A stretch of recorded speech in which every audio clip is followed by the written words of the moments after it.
Hey, everybody, welcome to another episode of the podcast. We are supported by Proper Design Works. For all your custom clothing needs, head to Proper Design Works today.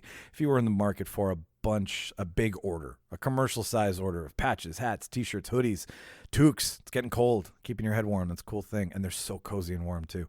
If you need any of those things en masse, go to @ProperDesignWorks on Instagram and check them out. No order is too big, and they're super fun and really creative. They love coloring outside the box, so you're not going to get your standard branded apparel from these guys. And then on the custom clothing side of the business, you can get a bespoke tailored pair of jeans or some nice dress shirts tailored to your frame, or a hoodie with like a weird zipper placement, or patches and a hat built into it, right? You can get all three of those things there. Either way, if you want to get into some custom clothing designs, they can help you with that too. And it's super fun. Custom clothing. You don't look like 20 other people out there, right? It's an expression of who you are in a sweater.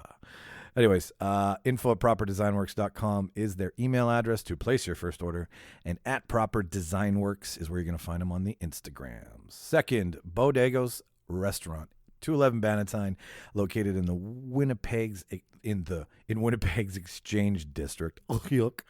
I love this restaurant. I've been going there for years. They serve their menu is basically from different parts of the world. That's the easiest way to explain it. They've got stir fries and flatbread pizzas and pitas and soups and salads. It's healthy. It's locally owned and operated, locally sourced too. Okay, very Manitoba of them. And it's just this cool little spot in the Exchange that I love to grab a meal on my way home from. Every time I go there and grab my favorite stir fry, the chicken kung pao, it's half done by the time I even get to the car, okay? Because it's downtown parking. For all those Winnipeggers out there, we know downtown parking sucks. So next time you're downtown in the Exchange District and you're like, let's go do something, well, go to Bodego's to eat first. 211 Bannatyne, www.bodegos.com. This week, before we get into the debate, which we're back on to. Finally, we got back on schedule. Sorry for that. Manitoba Podcast Festival. We are on it this weekend, September 26th, September 27th. Tons of panels about how-tos and what not to-dos. Interviews with famous radio personalities. I'll be speaking with Alan Cross, moderating a panel, a Q&A with him. Super excited about that. It's like the godfather of Canadian radio. We'll be on a panel, Podcasting 101. You can find all this information on Manitoba Podcast Festival's Facebook page. All of these Zoom links are there. Saturday from like 12 to 5, I think. Sunday from 12 to 5. Go to the page. They've got the right information. I clearly have almost all of it. Anyways, check it out. And it's virtual, so you can do it from the comfort of your living room with no pants on. Or pants on. Whatever you prefer. Less pants, more fun. What else? Oh, yeah, there's a couple audio glitches on this episode. I apologize. Like I said, we were trying out some new things.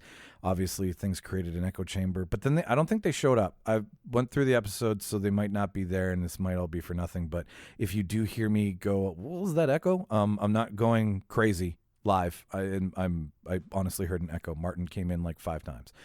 So, on the show. The debate. This week we kicked the show off with switching perspectives of characters in movies, going back and looking at some of our favorite movies, and then going, well, what would happen if we switched the perspective from the main character's point of view to somebody else? How would that change the film?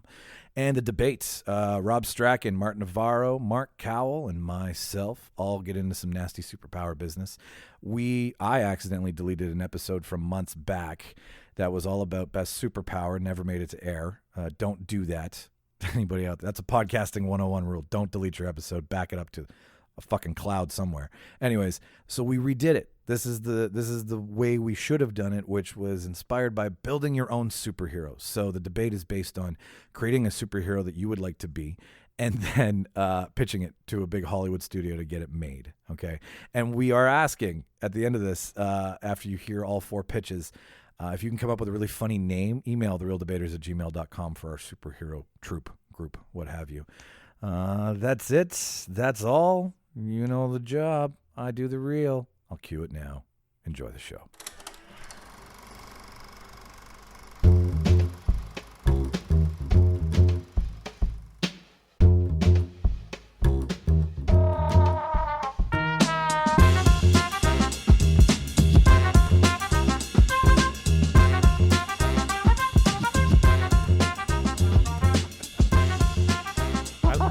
I like the mini Wonder Bars. Wunderbar. Those are nice. I like mini Kit Kats because you can still break them. And I Yeah, like mini. Shoppers has sales all the time for those like mini bags, and they're like usually half off, and I could eat an entire bag of Snickers or Twix mini. Oh, that's what I got. insane. I got the one that has peanut M&Ms, regular M&Ms, Snickers, Twix, and then in a separate like separated bag. So like peanuts have not touched it are Mars bars. Fucking peanut allergies. You know you're serious about your snacks when on a Saturday night you've got the movies and you make a big bowl of popcorn and you're unwrapping mini chocolate bars and dropping them into the bowl of popcorn. So you can have them. Is that like almost? It's almost like a crunch. It's almost like a make yourself crunch and munch. Yeah. Oh yeah. My other new thing is that, I like to consume 4 different types of chips at the same time. But if you buy 4 large bags, you're just a fatso. They all go stale. They'll go stale if you don't eat them all right it goes away. stale, exactly, right? And you can't always get, the box of Old Dutch chips where you got the mini bags inside. Yeah. So I've been buying like small bags. And right now 7-Eleven's got 2 for $3.33, which is a pretty sick fucking deal. So the other night I got barbecue, ketchup, dill pickle, and salt and vinegar, and I was in fucking heaven. The only thing I was missing was Cheetos. It's nice to Do you alternate eat them all back at the and same forth. time? Like, you know how with Pringles, they have those things where you can combine the chips to make flavors? Do you do that with your chips? Oh, like where you like make like a sandwich? You stack it. Yeah, you stack it. Yeah. No, I should try that though. I like that if I'm eating ketchup and then I'm like, too much ketchup in a row isn't good, so I'm going to go to the dill pickle. Totally. It changes it up. Yeah. It's like you're going to like a different level of acidity. It's a palate cleanser. Well, yeah, but you can't go. It's about those dill pickle chips are just making my mouth so fresh. It's kind of like, when you go to a fancy restaurant, they're like, and here's a sherbet to cleanse the palate. Mark says, here's dill pickle chips. A small Kit Kat also works. Only mini, though. I used to eat the after 8s as a kid. and just Are you get, like- recording this, by the way? Oh, the whole Oh, time. fuck, because this is fantastic. Guys, like there's a reason I don't tell you I hit record. And Elias, it's, are you recording yet? Are you recording yet? yeah, oh yeah. Like just assume if you're about to ask me, the answer's always yes. I know, but I was just like, that whole bit was comedic fucking gold. Yeah, I know. No, I'm here. I'm here for you guys. I'm here to capture all of the. We should have a whole episode about what is the best food or junk food combination to eat during a specific movie while baked and not baked. Sure, done. That could be a real talk episode for sure. Yeah, Totally. Like just, Yeah. what could we And eat? and anybody who listens should email us their favorite combinations, and then we'll shout you out on the show. Totally. Either for agreeing with your delectable idea or shitting on it for it being absolutely disgusting. And like Mark, ketchup then dill pickle. I'm blown away by that. No, you're just every kind I'm of just- food. Too much of one thing is like one note, so you want to like go back and forth. It's like I would rather have 2 small scoops of 2 different ice creams Yes. than have one giant scoop of Boom. one flavor. Totally. Totally. Like me, I like to dip my barbecue chips in sour cream. Ooh, that's good. Whoa, that's different. But here's the thing. Did you guys know that Old Dutch has 2 different flavors of barbecue? I did not. They have So the one in the box is a different barbecue flavor, and that's the original one from the 70s and the 80s, and that comes in the box. It's got the little campfire on it. It's got the doesn't campfire. It's more of a hickory kind of taste. And then the one that's in like the actual plastic bags is like a totally different. It's almost more lazish. it? Lazish. I've never noticed that. That's crazy. Yeah. I think that's baked versus fried, but there's also the mesquite. You, Old Dutch- you or the chips? Dude, baked versus fried, man, dude. All those fucking chips are fried. There ain't no fucking baked chips. Well played. For you didn't hear that, Martin. When I said baked or fried, Mark asked you. You or the chips? You or the chips. So fair and accurate Answer question. is both. Both. The answer is yes. I prefer the baked when I'm fried and the fried when I'm baked. That's such a Fry from Futurama response. Oh shit. Good reference. Good reference. Who's keeping score? I give one to Rob right there. I was I got it. literally Futurama. just listening to Seth MacFarlane on a podcast on the way over here. Nice. He's so fucking good, man. Oh. I love it when he he's doing an interview and he'll go between Peter, Stewie, and Brian. Brian. Thank you. And it's just gold. He did this one special one time, and It was him and the lady that plays Lois. I can't remember her name. And they basically did like where they sang all the different voices and did like kind of like dancing up Alex on stage. Borstein. Yes. It was fucking They're hilarious. so good. He was doing it, and he's just a regular interview, and they're doing a Zoom podcast. Yeah. It's with Dax Shepard, and he says, I'm just looking at this picture over your shoulder there. It looks like it's like the phonetic writing of something. And then he goes into Stu, and he's like, it's a representation of written Sanskrit. And just like, without even blinking an eye.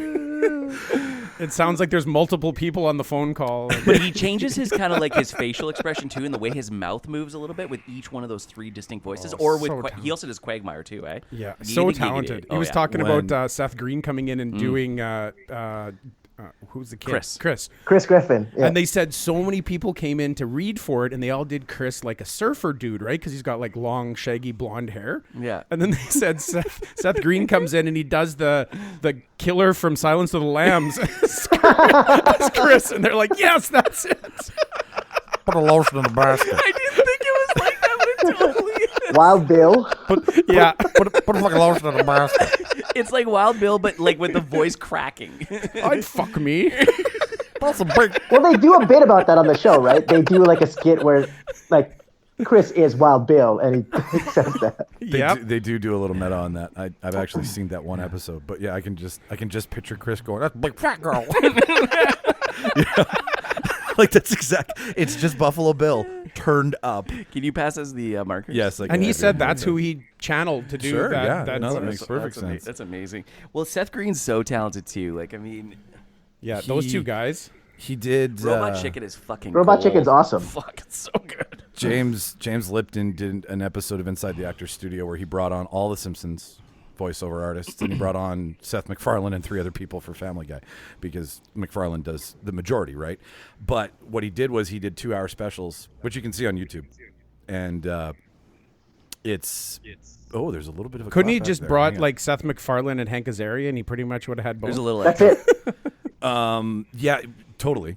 But what he did was he interviewed them as their, like, who they are as a person, and then interviewed them in character.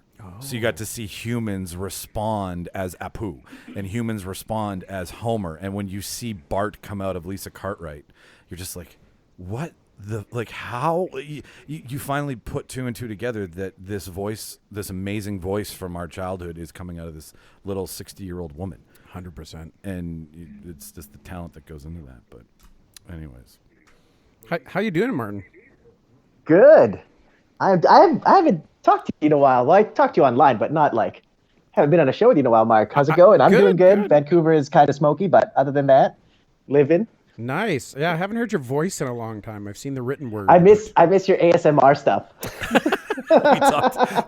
we did talk about that last episode. Chrissy brought that up where she was like, "Mark, what's that thing you do?" And he just starts stroking. We'll the dial up my phone. mic later. Yeah. Oh, there you go. Just It's like you're muff diving. Why the did I mic. just lick the why mic? did you lick the microphone? And we do sanitize these mics. In I did each watch. Don't worry. show. Like you're not licking somebody else's. It's delicious. I can't wait till the red ones come in. Jason I was did. the last person to sit there. Yeah. No. Well, different microphone. I sanitize. No wonder it smells like candy. It smells like Fun Dip. There's white powder all over it. Fun dip. Shit. Is it really smoky out there, Martin? Still, because it was here for like a day, and actually, that day that it was this week in Winnipeg, someone we know had to go get a COVID test because they got a runny nose and then they got a sore throat. And they went to work, and they were like, normally, guys, I wouldn't say anything. And the work was like, get out, go Yeah. test. She's negative, all good. But she swears it's because of this haze of smoke that's coming out of Oregon and California. That's Or she I has mean, a we have like the cocaine problem. second, yeah, I think it was that's last week, we had yeah. the second worst air quality in the world really. in Vancouver. And that's Yeah, what- and I think that- that was That's after last China. week. No, India is actually the worst. Oh, okay. Delhi is like disgusting. From all the textbooks I know you have in your house, I'm just going to lean to you for all global answers I need from now on in life. Because of all the textbooks I have, I have Many leather-bound books. And it smells like rich mahogany. My apartment smells of rich mahogany. I hope You they're ate a whole updated wheel of textbooks and they're not cheese? textbooks from the 60s. No, they're current. They're from the Yeah. late 90s, early 2000s. No. They're from the 2010s. Oh, 20. Okay. Yeah. Well, Yeah. all I right. went back to university when I was old. Well, and The problems arise when you took your degree when things were different, and there's been huge, Leaps and huge bounds. advances in science. Yeah, like you're like, I took my degree in 1967. Pluto is my favorite planet. I love Okay, Neil deGrasse. Pangea is my favorite continent. Yeah. Or is Pangea or Pangea? Pangea. Pangea. Okay. All right. Is it biopic or biopic? I don't. Is it gazebo Bye. or Okay. gazebo? What's mine, Martin? What's the one I always use? The art. Art. Oh, no, what was it? Avant-garde. Avant-garde. Is it avant-garde? I still don't know what that means. Neither do I. I think it means like weird, new. Different. It's French for something, right? Avant-garde. Forefront? Is it like forefront at yeah, the I front think of the guard, like the very front? I think so. I think it's supposed to be. It's supposed to be like it's looking at something that is beyond contemporary. Oh, okay. Yeah. Now I totally know I didn't use it in the right context. Now you can use it in the right context. You're using it with Ghostbusters. That's what you were using it for. Yeah, no, I don't think you can describe Ghostbusters. Well, I was describing my But in restaurants. 1985, it would have been considered that. True. Before its time. Yeah. But you also have to ask yourself, does avant-garde describe a certain era that occurred 50 years ago? So describing something today as avant-garde is actually a throwback to that. Just like if somebody said, I'm into postmodernist art, and that's from, say, 19... Somebody go down this hole we're about to go on. There's some multiple timeline theory going on in here. Well, we went and saw Tenet together, and both got absolutely bent over a theater seat and fucked in your brain with just try to understand what it is. So it's traveling reverse through time is the basic theory. Inverted. Inverted. Is it inverse? It's inverted, going reverse through time while going forward in a story. That's what you Spoiler have to alert, yeah. people. Yeah. Well, no, that doesn't even. It's been 2 fucking weeks. It's been 2 weeks. Yeah, no, definitely. But like that's, you know what? Honestly, after me and Rob went to go see it, I really wish somebody who'd seen it already had kind of like held my hand and said, "Okay, here's just 4 things that will help you anchor to the plot and stay relevant." Yeah, but that's why you watch a movie another time. Totally. Which I went back and with Aaron and was like, holy shit, this is awesome. Like, it's way better the second time. I need to watch it another time. Did you hear about this dude? I think he's from Winnipeg, who's trying to break the record for watching a movie in the theater the most times. Jason told me about it He's last doing night. it with Tenet. And when I was interviewed, when they had him on the I would have thing, chosen an 88-minute movie. But he was up around the 60s or something, and he said, well, as soon as I got to about 22, 23, I really understood it. Now, is that because the movie's really complicated, or is that because he's not sharp? I don't know. That's the a little bit from column A, a little bit from column B. Christopher Nolan needs that guy's quote on his poster, and it's like by the 22nd time, and then underneath it's like guy going for Guinness Book of World Records most seen movie. Right? That would totally help people. You know what? I read this article about Tenet where somebody actually said, "Is Tenet actually good, or is it just confusing rubbish?" Like does he make it that confusing to basically disguise how shitty it actually is, and then just to put a bunch of explosions and shit? You know what? One could argue that. Yeah. Martin, have you seen it yet? I've seen it, yeah. Okay, so you've seen it. So I don't agree with that take, but no, yeah. I think cinematically it's beautiful. Mark, when you're ready to go, Rob needs to go for a second time. I feel I want to be in the 22 club, so I heard you have to see it in the theater. you do. Nolan himself said it's he a designed theater it for the theater. It's IMAX camera. I agree. You can't watch it at home at all. But, Yeah, it's kind of like what was his last movie? I'm brain farting right now. The one with Dunkirk. Like Dunkirk needed to be seen in the theater. If you watch that on like Netflix on your like 50-inch TV, it's not doing it justice. You're missing all the wide angle shots. Plus, you're not getting the sound unless you've got a kick-ass sound system. Well, the other thing is too is that I mean he changes format in the movie as well a lot. Like he'll go from 16:9 to 20 to Cinescope. So he'll adjust the aspect ratio depending on the scene. He That's does somebody who he does that takes a lot care. he does it a lot in Dark Knight. That's so that you're not missing something. That's so that everything is tight. The shot is designed so that you get everything in it, as opposed to which that obviously happens when you go. I don't know if you didn't intend it though. home I'd have video. to. I'd almost have to. You almost have to watch it at home. You notice it a little bit more at home as opposed to in the theater. Yeah, I wouldn't pay attention to that part of Tenet until I was easily 16 times in. Let's just- 16 times. But Martin, you agree? Like it's it's confusing, but it's good. I liked it. I really enjoyed the movie. I thought it wasn't my favorite Christopher Nolan movie, but it was still like a good Christopher Nolan movie, and I agree that it was good. I really like Robert Pattinson in it. He was That's really it. good in it. I feel like he's finally moved past Harry Potter and the Twilight movies. Twilight, yeah, I agree. I think he's 100%. finally moved past You- that. I you're think so he's beautiful, coming into his own as an glittering. actor. Well, I'm still Team Jacob.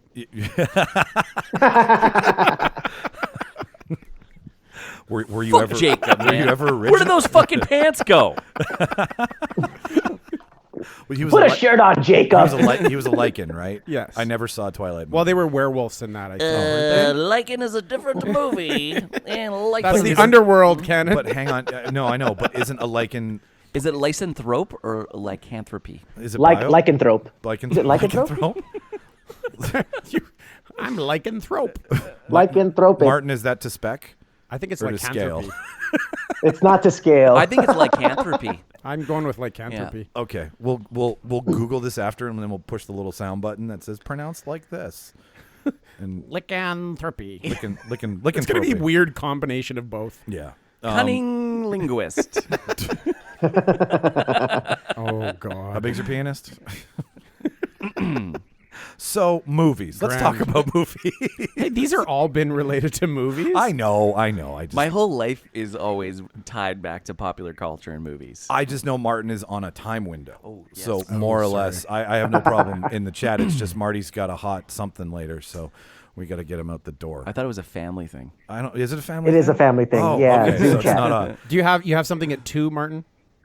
Yeah, Zoom chat with my family from like Winnipeg and then Philippines, New York, California. Oh, We're all okay, over. that shit. you can't Yeah, miss. You're no, coordinating multiple time zones. I don't want. Yeah. I don't want your family angry at me. So okay. So all right. Let's get it. Let's kick it into the opening credits.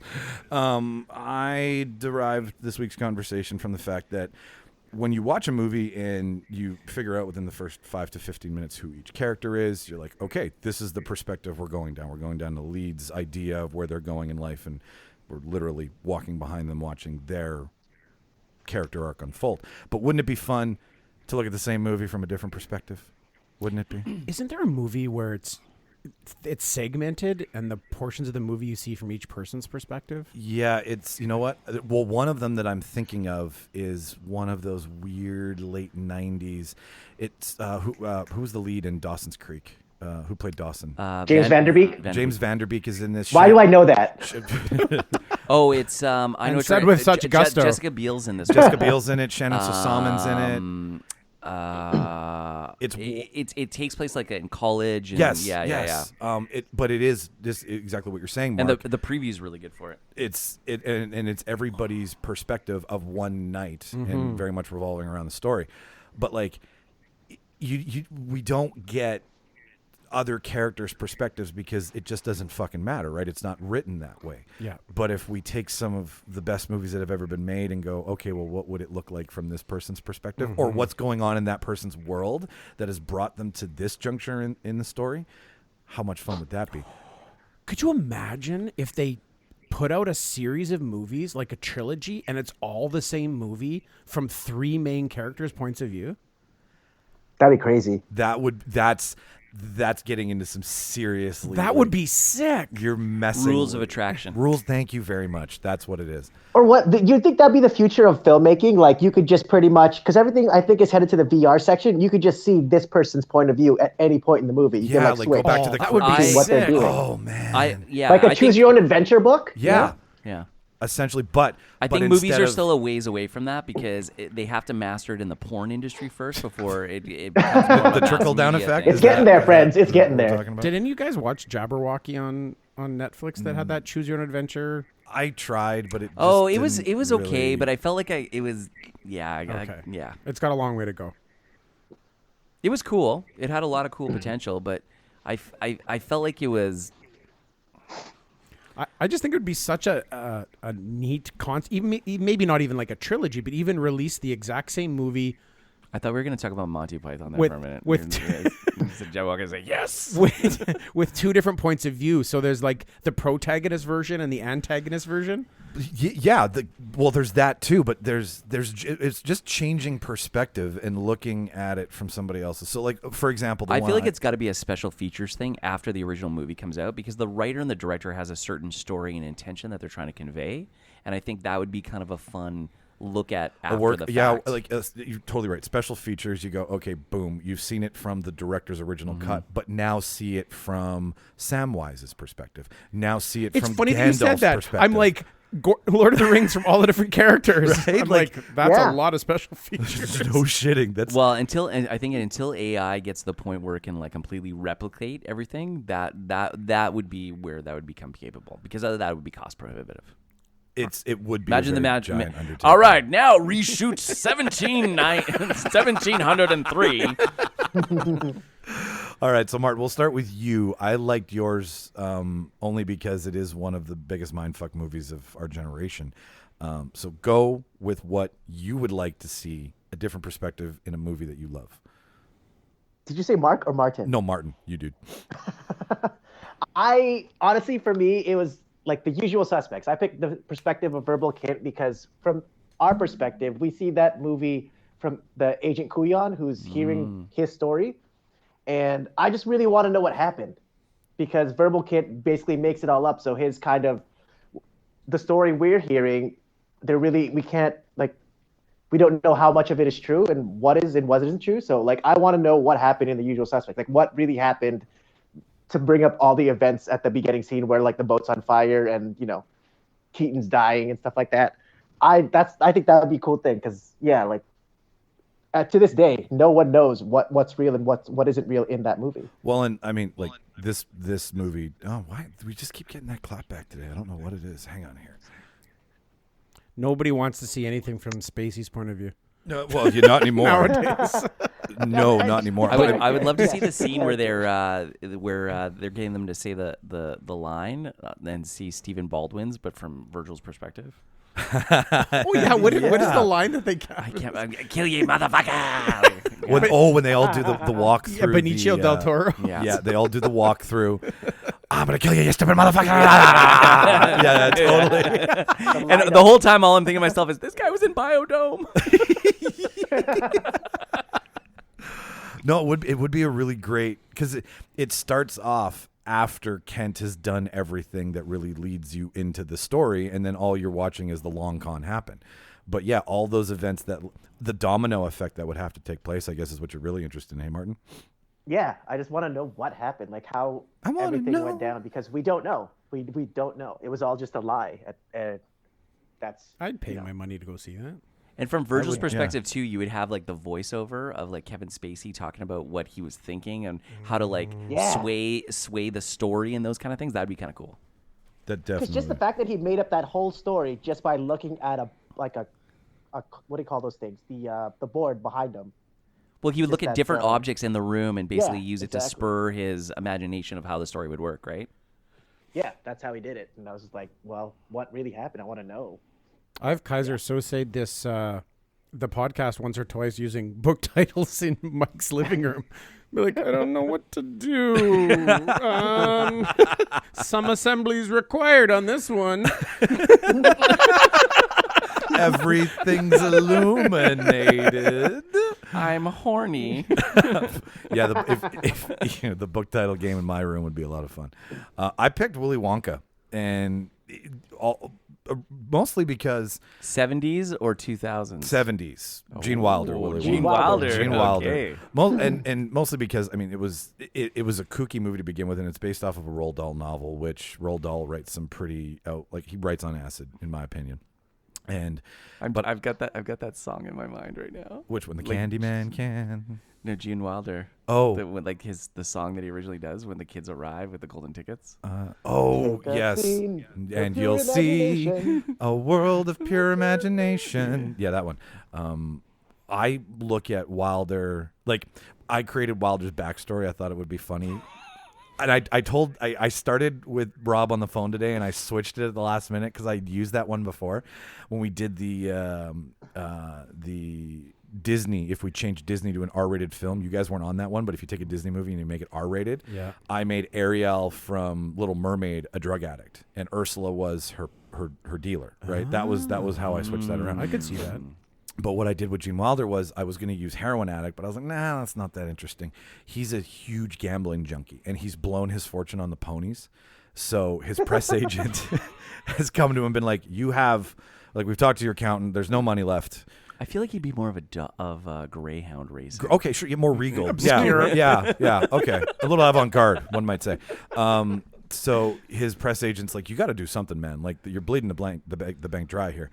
So they sit down and they come up with this idea. Hey, why don't we invite children into your factory, the happiest quote unquote place on earth, and that will spark all of these children to buy chocolate bars, hence the golden ticket fix. So he's like, he's not a really good guy. He's just a broke guy. And that's where he's coming from. Well, yeah, he's got Oompa Loompas basically as like pseudo slaves. See what I mean? Like Yeah. He's not a decent human being, but through the children's eyes, he's the guy with all the chocolate river, all that crap. But from his perspective, he doesn't really like children. Like until he talks to Charlie at the end, he thinks Augustus is a fat little boy. He thinks Viola is, a bitch. He thinks Spoiled. Mike TV. They are, though. They totally are. They are. No, They're they wretched totally are. kids. Yeah. They're wretched kids that need to be taken out back. I don't know what that means, but it just seemed like the thing And to have a say. Stern talking to. Have a Stern talking to. None of this. You're stuck in a pipe going through a chocolate river. We're going to take you back and spank you. I will be incredibly patient and explain to you the why of why you're doing is incorrect. They tried when they made the river moat. They added cocoa to it slowly to think that it was going to thicken it up. And then they asked Augustus Gloop's character, they're like, so what do you think? And he's like, it's very, very stinky in this like thick German accent. But I found out this really cool thing about Willy Wonka, and they didn't leave it in. But Mel Stewart, the director, wrote in the book, Pure Imagination, The Making of Willy Wonka and the Chocolate Factory, there was a scene that was cut out. So the scene that was cut out was an English explorer climbs a holy mountain asking a guru the meaning of life. The guru requests a Wonka bar. Finding no golden ticket, he says life is a disappointment. Stewart loved the scene, but few laughed. He invited a psychologist friend to preview where, again, the audience was reported muted. The psychologist had told him, you don't understand, Mel. For a great many people, life is a disappointment. That's why the scene was cut. Anyways, okay, Rob, you called me today at noon, and I was very excited from what you told me. So please tell everybody what perspective you would like to see switched. So I was like, I couldn't think of what would be a good thing. And at first I was like, oh, wouldn't Home Alone be awesome from like the Wet Bandits perspective? And I was like, nah. And I was like, I got to think of something that's like my guilty pleasure. And one of my guilty pleasure movies is Mean Girls. Oh, that's a good one. It's so, no, Mark, it's so fetch. Quit trying to make fetch a thing. Gretchen. So I was thinking about Mean Girls, but from Regina George's perspective. Oh, yeah. And really, when you think about it, maybe at the beginning, Katie is it Katie or is it Caddy? Katie. Yeah. Katie is probably nice and those kind of things, but then she becomes a wretched mean girl herself. So the perspective would work both ways. It would be. And would still allow you to keep the name of the movie. Because it's just a different mean girl. Pretty much. Well, she becomes a mean girl. Yeah. Well, yeah, she goes from learning African languages in the middle of Africa. Yeah, that The East Asian continent. the thing where Africans live, Africa. To going to it's a fun. It's actually, I found out that it was based on a book. It's based on what book was it based on? I would do it and then call it Mean Girl. Who was the writer from SNL that did Weekend Update? Tina Fey. Tina Fey wrote the screenplay for Mean Girls. So, Stone Cold Facts, because I figured we need to start fact checking. Directed by Mark Waters, written by Tina Fey, partially based on Rosalind Wiseman's 2002 nonfiction novel, self-help book, Queen Bees and the Wannabes, which describes female high school social Is the word cliques. fetch in there?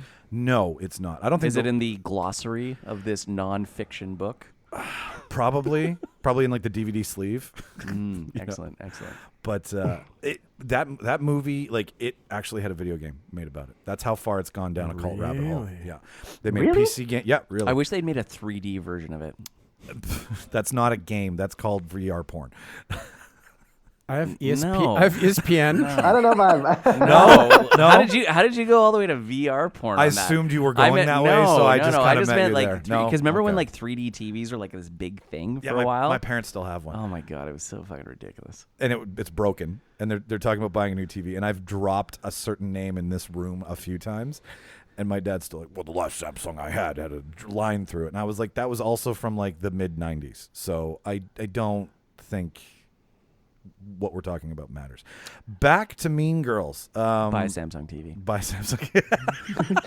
Not sponsored by the podcast. Mark, what do you think about Mean Girls? I think it's a great movie, and I think that's a great take on it. I'd watch that. I'd be all over that. Yeah.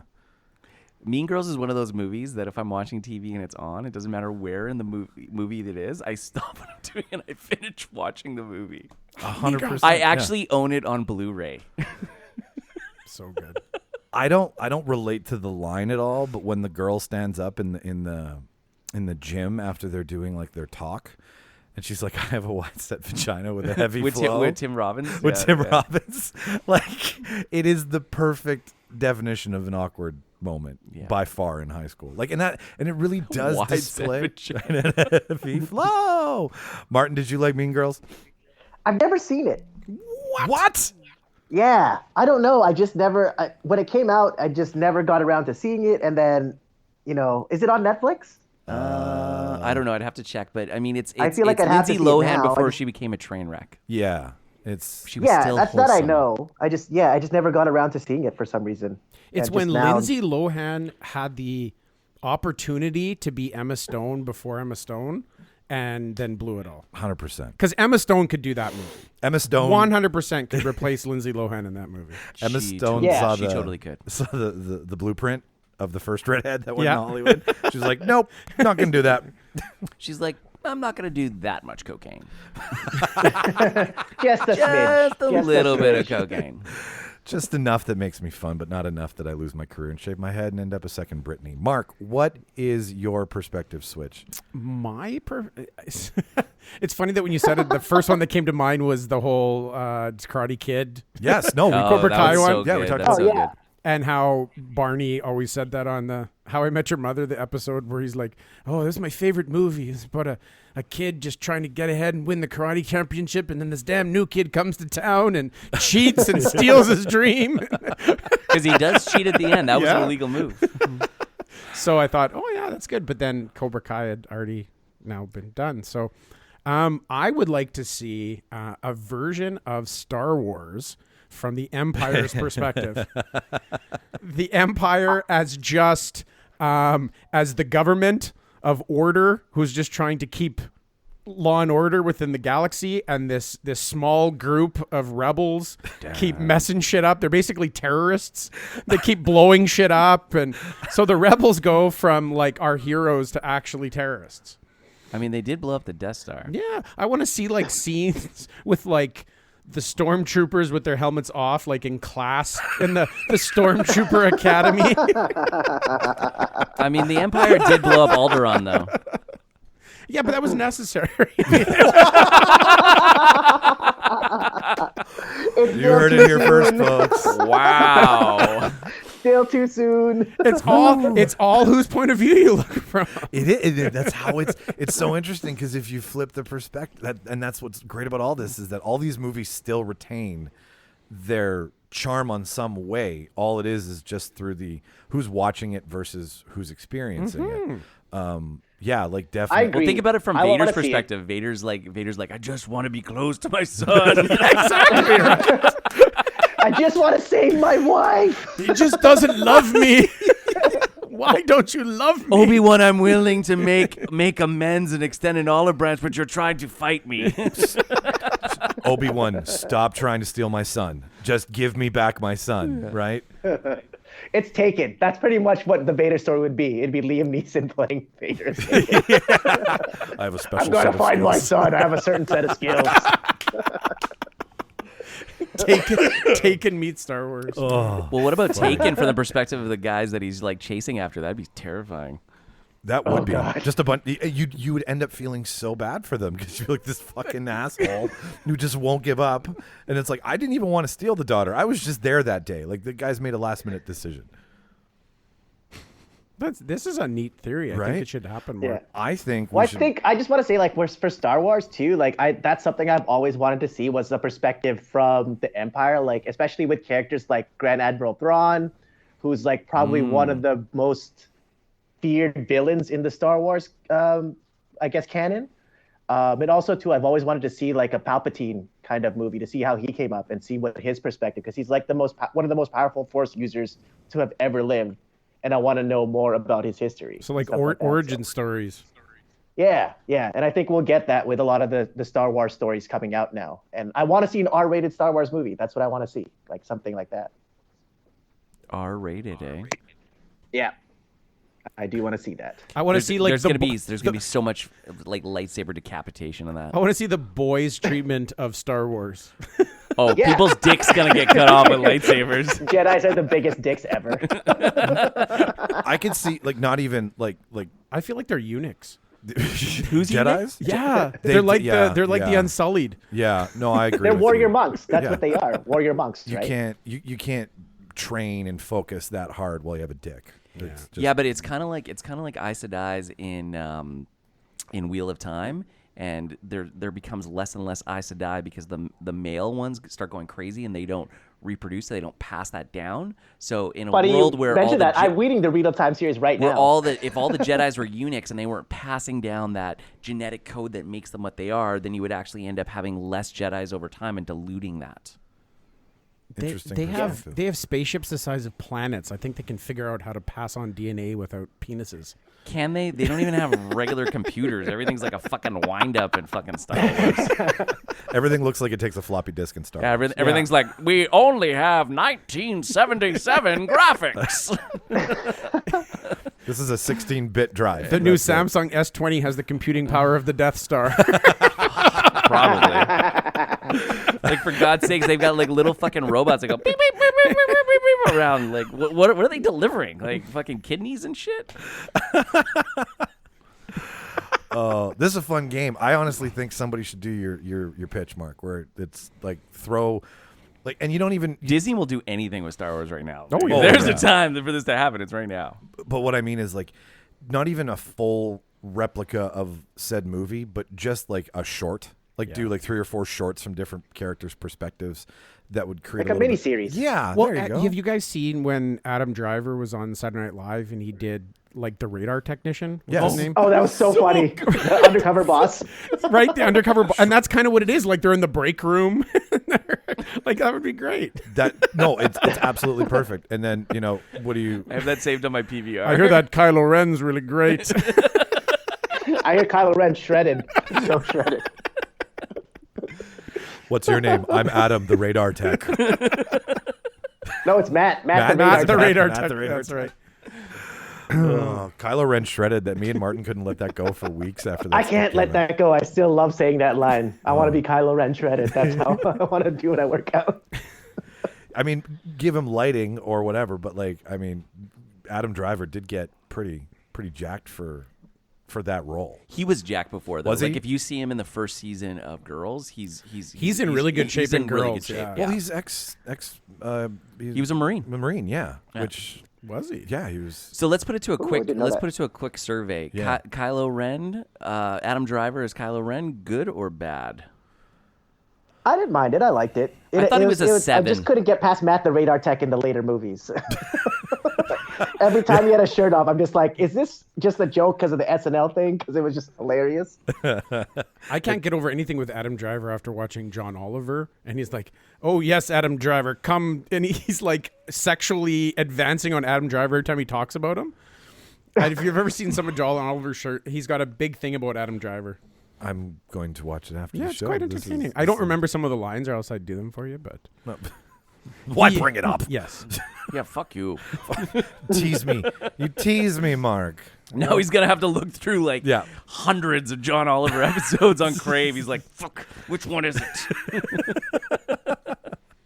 All right, well let's move on to some shit talking and some arguing, gentlemen. This week is a redo of an oops I made months ago. We recorded this episode, which it is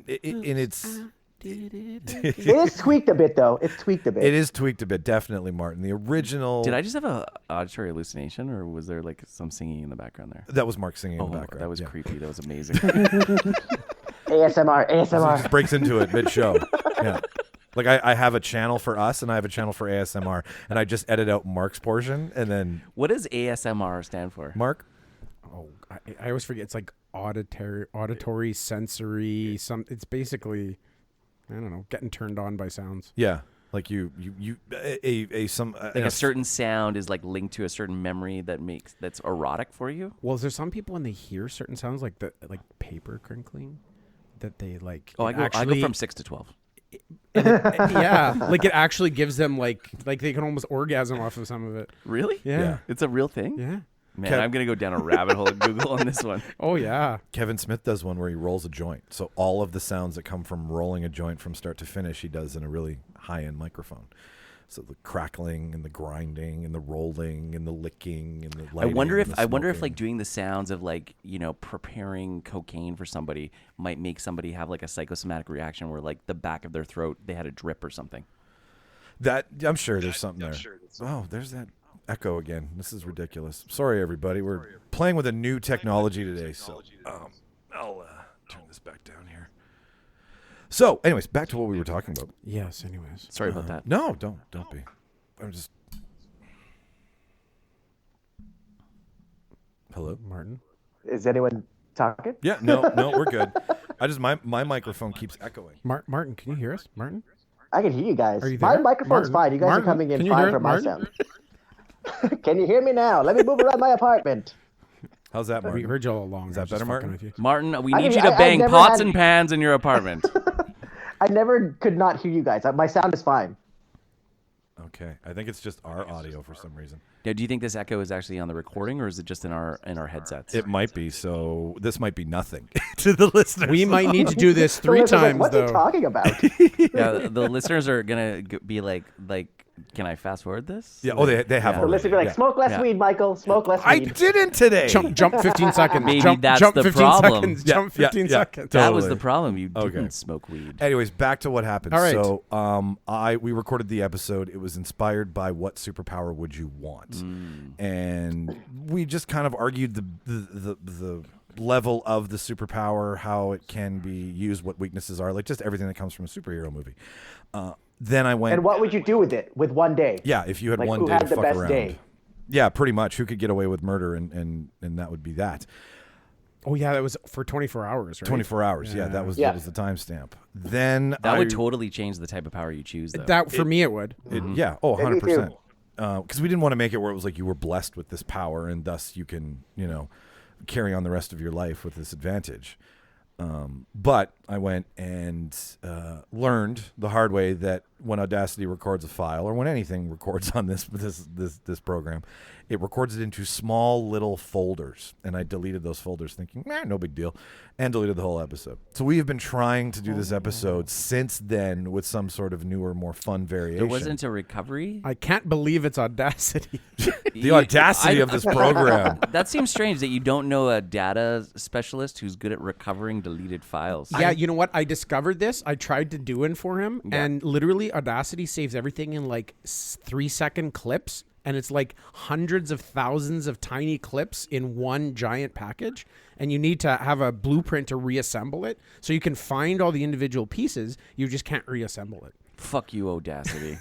Yeah, like I said, the audacity of the fucking program. So I did They try. had the audacity to break it into small little sections like that. How dare they? I mean, I get it for editing purposes, but whatever. Either way, I mentioned last week that we've got the new board that you got us, Rob, and we've got we're working on some stuff. So it lines up perfectly that we're having problems with sound today while we're making changes. But I it's the universe saying to you, exactly, you have a new board in the next door. Yeah, get off the fucking Tuesday night, buddy's Sean Geek podcast. Get off your lazy ass and set me up. What? He kind of sounded like Willy Wonka there. I didn't say anything. Did anyone else hear that? There's like I was slightly there's aroused by that voice, leprechauns. though. To quote Rodney Dangerfield, I get no Hurry up and respect. set up the board. Set up the board. Set up the board and get the pot of gold. It's an Irish board. It comes from across the ocean. Across the pond, as Across they the say. pond. Those are the only accents I'm allowed to do without being racially insensitive. Leprechauns. The accents of my people. Yes, you can imitate your own person. That's It's right. totally kosher. So anyways, yeah, so this time me and Martin gusted out, and we came to the conclusion that it would be fun to do the exact same thing again, but with the purpose of whatever hero that you want to be or that you're inspired by is then a movie pitch. So we're going to vote on best one that we think should get made after this is done. So you're going to present your findings. You're going to sell everybody on your backstory and all the things that were in the list. Oh, it's going to a vote. It's going to a vote. I'm coming. There was a list. Again. Mark, here's an idea. Okay, cool. I don't need to communicate anything further. I'll see you record day.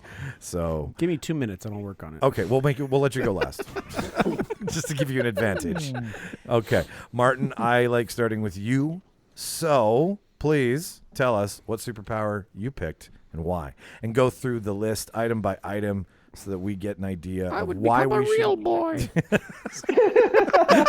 my punchline. That's my punchline. Is Pinocchio a I hope power? it's Pinocchio. That would be the best. So go line by line. I've got no strings to hold me down. That's Age of Ultron. I love when he sings that song. It's great. Okay, so give us the breakdown of your hero and how you would want to turn into one and what power and why we should vote for it to be made into an actual real life feature film. And that right there is ASMR. That is a chocolate bar being opened up. Yeah, there we go. Yeah, but it's a full size chocolate bar. It doesn't taste as good as the mini ones. Because they can't fit in your mouth at the same time. That's the best part about the small box. Reese's are the exact same. They just are how many of them you put in a package. No, they have little mini ones. Oh yeah, they do. Now that throws off the peanut butter to chocolate ratio. I like more. I've got to go to Shoppers after this debate. No and, kidding. you know, Anyways, after Martin, my go ahead. family- Yeah. Sorry to cut you off. Okay, so my superhero, the power I picked is kind of like a take on invulnerability, but not like the hard skin of Colossus or stuff like that. I'm going for more of like my hero can basically take anything that's like that hits his body. It's like a shock absorber, kind of like think of like Kung Fu Panda, the way Po is able to kind of like just absorb all the force that's directed at him Or the blob. in a way. Yeah, like kind of like a blob. Kind of like that, yeah. Okay. All right. So Are you kind of he's unmovable? invulnerable in that sense. Are you unmovable? No, you are not immovable. Just because we only have to pick one, right? So that's it. Just the one power that's it. You're just able to absorb powers. And I went for more of like I wanted to go for more of a lighter side of a superhero movie. So my character basically is not very confident. Starts off not very confident. He's not very in good shape. Think of like, did you guys ever watch The Big Bang Theory? Yep. Yep. Do you remember Captain Sweatpants? Nope. No. Is that in He's like the guy at later the comic seasons? book store who like he's like an out of shape dude, wears sweatpants in public, and he has like a superhero T-shirt on all the time. I think They I refer do. to him as Yeah. Captain Sweatpants. That you're describing my wardrobe. So that's my Rob, hero. take off your glasses for a second. You are Captain Sweatpants. I don't wear glasses. It was a Clark Kent moment. I mean, Yeah, no, like, I you know. get it. My original casting for this guy, playing Captain Sweatpants, is going to be Stephen Root. That's who I want to play my hero. Kind of like a middle-aged dude, not very good shape, but he was like born with just a little bit of padding and fluid between the skin and his bones. That's how he's able to absorb all the force that's directed at him. Oh, so it's a birth defect. Yeah, it's just something that, and he discovered it when he was in a comic book store. It got robbed, and, someone tried to shoot the guy at the register, but Stephen Root got in the way, and then the bullet kind of just bounced off, and then that's how he discovered that he had this power at a young age. Does he say, I am Groot when he walks in a room? No, it's not. His superhero name is the Human Punching Bag. That's his superhero name. Just because, like I said, he's not in very good shape. He's not very well coordinated. Doesn't have very many, good skills. He works in IT, so he wouldn't like really focus on that side of things. The people from Voight, the PR team from Voight, doesn't like that many syllables, though. HPB for short. Human punching bag. Did you just say HPV for short? HPB. Oh. HPB. Not human punching bag. That's already taken. Might not want to brand. I that am way. the human papillomavirus.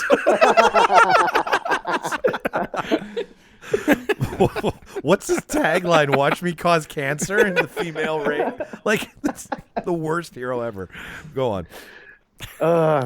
But yeah, so that's his story, and I think his villain, or I guess the opposite would be, or I guess I wanted to go through like how he becomes the journey of being a superhero. So basically, what he does is, like I said, it's going to be a comedy, and I think the director, I wanted Taika Waititi to direct it. Of course you do. And yeah, it's going to be funny. I want it to be funny, and like basically he does it. Like I said, he doesn't have any powers, but what he does is people just eventually get tired and they just give up because they keep hitting him and he doesn't take any damage. So what he would do to make money is he would go to underground like fights, and then he would just go there and just be a human punching bag. And that's how he would win. People would just eventually give up because they ran out of stamina because they keep beating the guy, but he wouldn't take any damage. Interesting. For the villain, who I found for the villain was playing the villain. I picked Timothy Chalamet to play the villain. He's gonna be like some sort of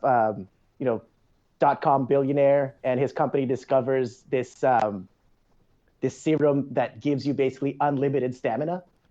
So together, these two, this villain and hero, they'll forever be in a never-ending battle because, the human punching bag can never get hurt, and then Timothy Chalamet's character, Dr. Stamina, never gets tired, so they're just constantly fighting in this just constant battle. Is there ever a scene where one of them says, "I could do this all day"? I could do this all day. The goggles, they do nothing. We could do this all the time.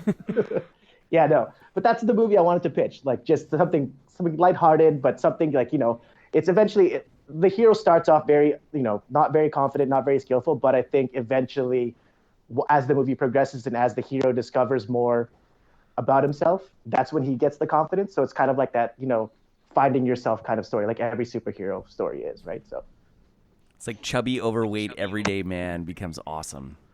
Yeah, exactly. And that's, a lot of people who read comic books and superheroes are people who are not in the best of shape. And that's, I think, a lot of people in the community will relate to this movie in a way, and I think people will watch it in that way.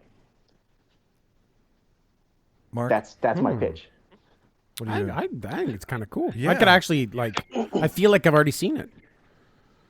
In what regard? I don't know. Like it seems like I can almost picture. Oh yeah, I remember the scene when he was just when he discovered his powers and he thwarted the robbery at the store. Yeah, it's very familiar without being done before. Okay, Rob. What?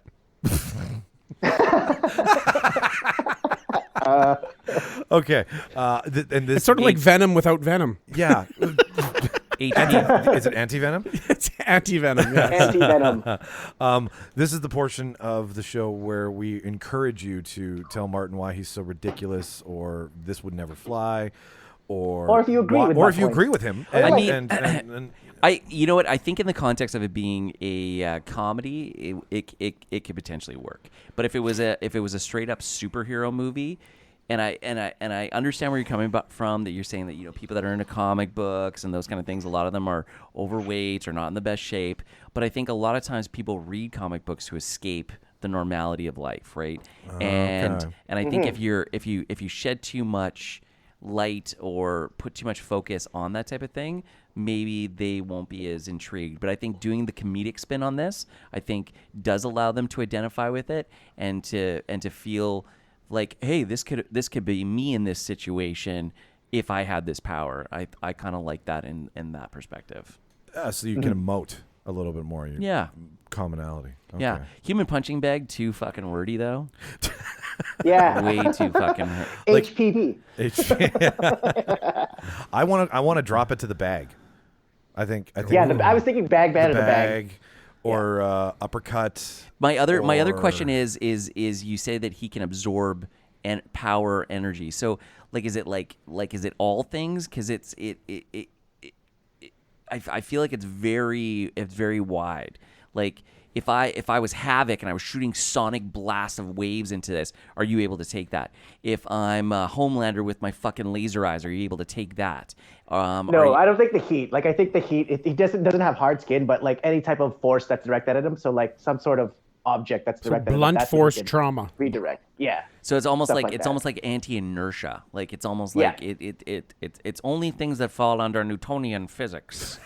Yeah. Okay. And it's not like he doesn't live in a world where it's superheroes, right? it's the regular world, so there's no kind of Kind of like Hancock. lasers and something It like can that. instantly Kinda shit like counter that. kinetic energy.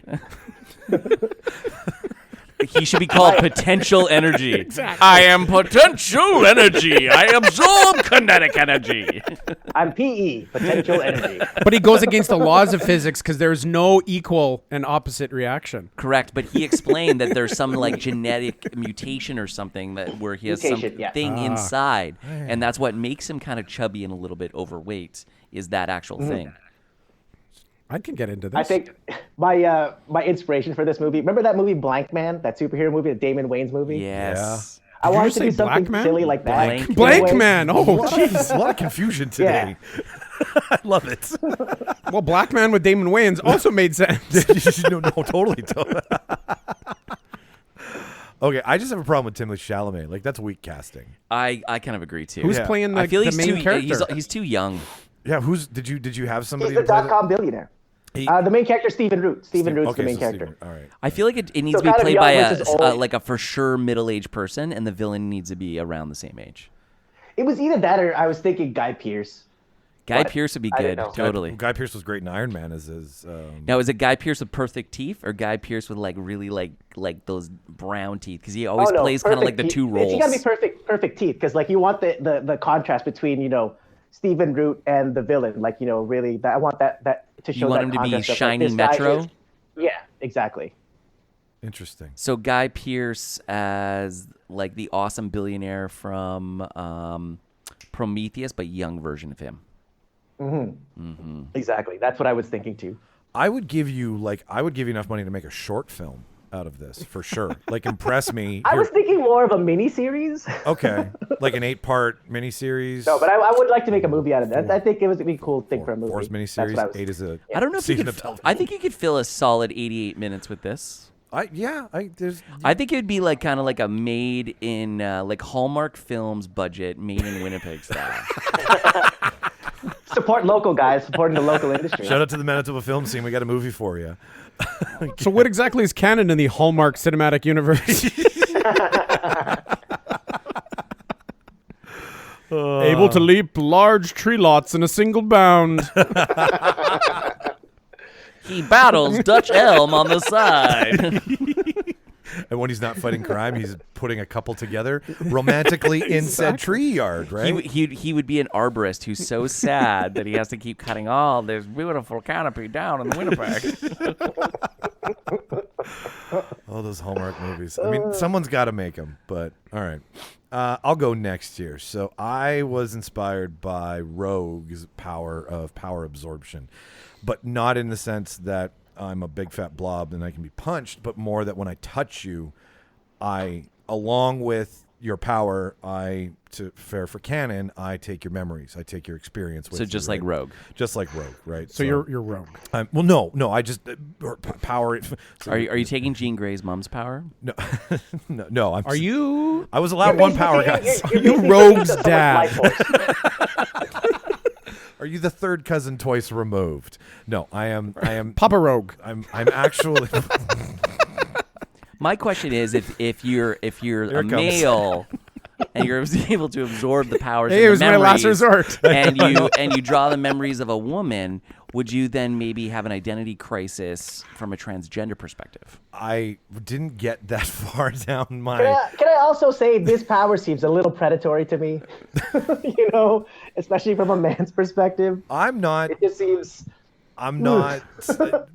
Okay, I'm not. I'm a baby face. First of all, Do you guys. I'm require not a heel. consent to touch people? Is this a permanent absorption, or do you only have it for a certain amount of time? You know what? Why don't we let you explain instead of like piling in on? He's like a vampire. He can't take anything from anyone if he's not invited in. Be careful what you say. That's from Captain Consent. Okay. Oh, fuck. I could save the world, but nobody will let me. If you only let me touch you. So, okay. So, my character's name.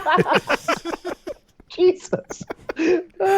My character's name is Siphon. Okay. Okay. Yeah. Well, that's a good name. Because he can siphon the power. That's a out. really good name. Okay. Thank you. I feel like I'm getting some back here. Is there a logo of a person like siphoning gasoline out of a car? A guy holding a tube spitting gasoline out of his mouth. That's his logo.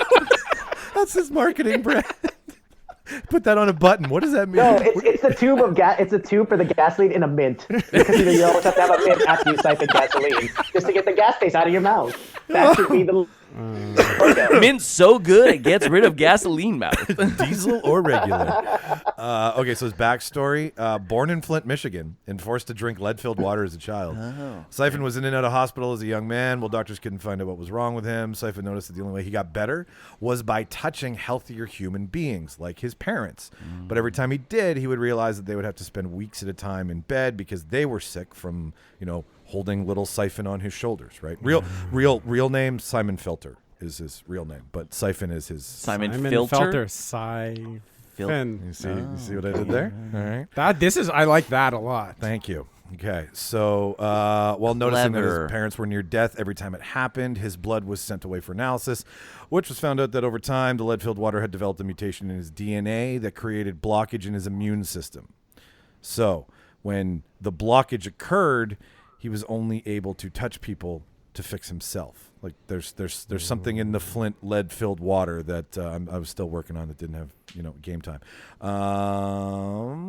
Doesn't lead poisoning cause mental deficiency? Yes, which I do have, while at the same time it was breaking down his skin to a point where absorption was possible from somebody else's health. So as it was attacking his immune system And violent behavior too? I'm not a doctor. I just play one on a podcast, but I didn't get that far.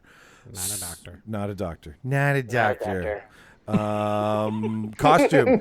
His costume is nothing too fancy. It's linked to his immune system via his bone marrow, so that when he does touch somebody, he can actually put the power into the suit and hold it for later, so he can recall and pull it out of the suit and bring it into his system. Does the How did he absorption make have to be this suit? synced to? Did he attend MIT? No, he had somebody make it for him. Fuck you. Did he attend? Obviously, he didn't attend MIT. He's mentally deficient from lead poisoning. Did he attend MIT? I was waiting for someone to be like, "Where do you get the suit from?"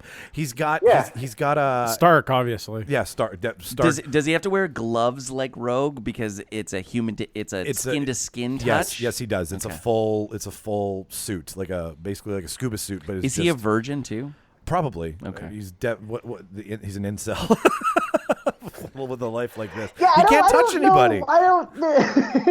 This is gonna be really good. It's can't touch into a little predatory. If he's an incel as well, and he has the power to absorb. But he's like I don't know if Martin. this one's gonna get made. I think I've talked to this guy on 4chan. Did he leave you a QAnon link at the bottom? Siphon on Reddit. subreddit. Subreddit.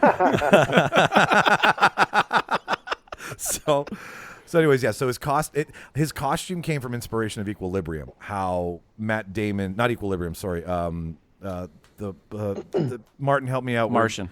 Not Martian. Elysium? Elysium. Thank you. Oh, like the bio suit. The bio suit. So the suit that's put on Matt Damon in Elysium, that's where I got the idea for this character because his immune system it's is like so a weak. mechanized exoskeleton. Exactly, except this just banks the power because his body can only hold so much. So what he does Where does he get it? Where does he get it? Where does he get the suit from? Yeah. I will admit that I Stark. left. We're gonna say Tony Stark. For That now, same but little lady it's- that this made is the in the Marvel Incredibles one. Peter Parker. Did you hear me, Martin? The same little lady that No. makes the Incredibles ones. He has no real enemies, bigger than the federal government. He's out for Don't justice. we all? Well, I know it's something we can all kind of bond on. I think everyone he touches is his enemy. Well, no, but Martin, you missed it originally. He's a babyface. He's not a heel.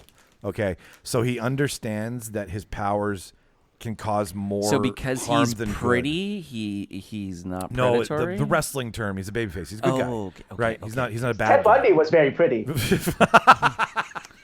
Touche.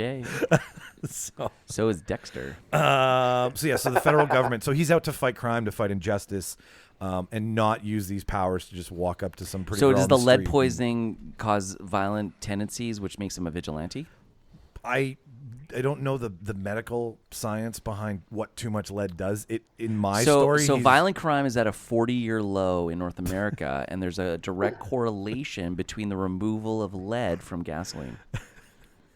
So you're saying that Debate. that the mental health. Are of you a- sure the lead came from the water and not siphoning leaded gasoline when he was a child? That seems to tie into the... Possibly. I did leave a lot of loopholes. His for- parents always drove cars with carburetors. Fuck this fuel injection. We need leaded It gas. was Flint, Michigan. So his secret lair is beneath an old water treatment facility because nobody would ever look for him there. And It's between us. and his alter ego, like I said, is Simon Filter. So the only way that he can hide beneath one Is of it these Felter or Filter? filter, like coffee filter. Okay. And Felcher. It's pronounced. Fetch. Once again, predatory. and I love how it's your podcast and you get piled on the most. I anticipated dogpile each week. Lastly, and most importantly, his alter ego, Simon Filter, he works for the Flint water treatment facilities.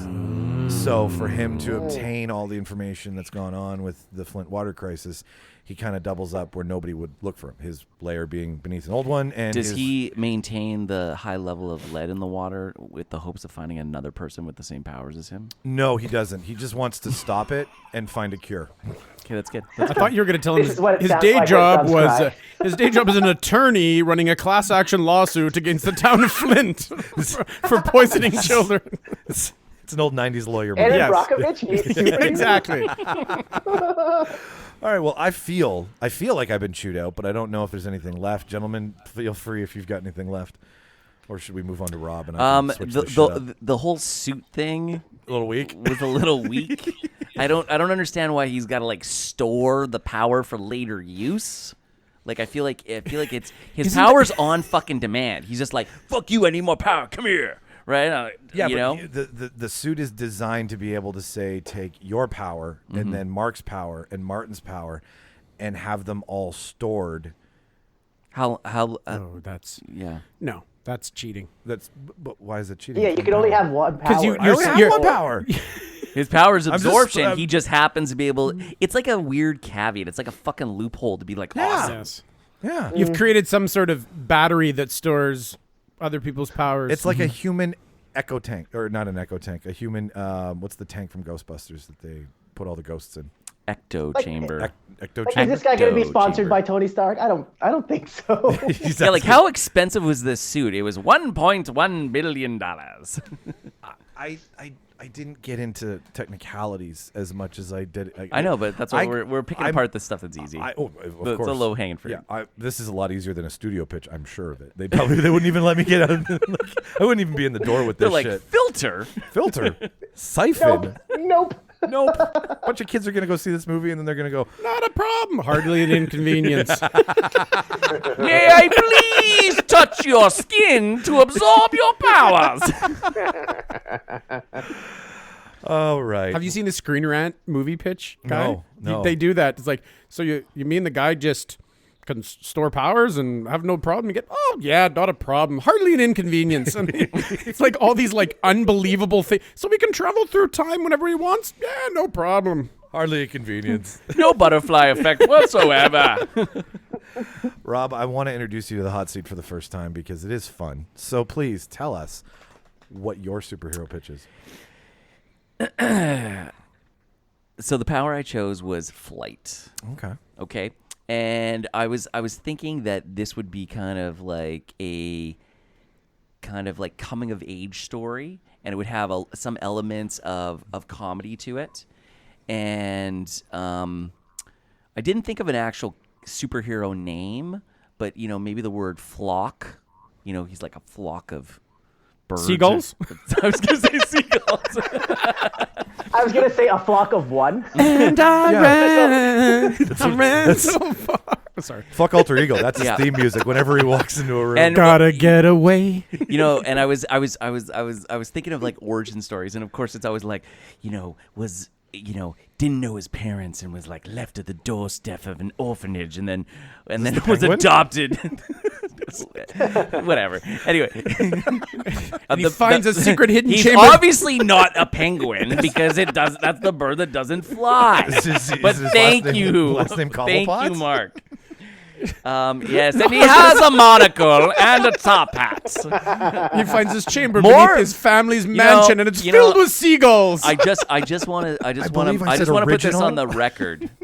More villains and superheroes need monocles. Like everyone should just be sporting fucking monocles all the time, just like the Monopoly Man.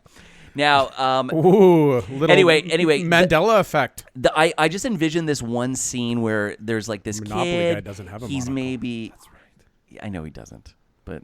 I just I was Mandela kind of, effect. I was combining like the Monopoly Man Peanut? with the Planters Peanut guy, because they're both kind of like from the 20s, and they're that's like the fun roaring 20s and kind of thing.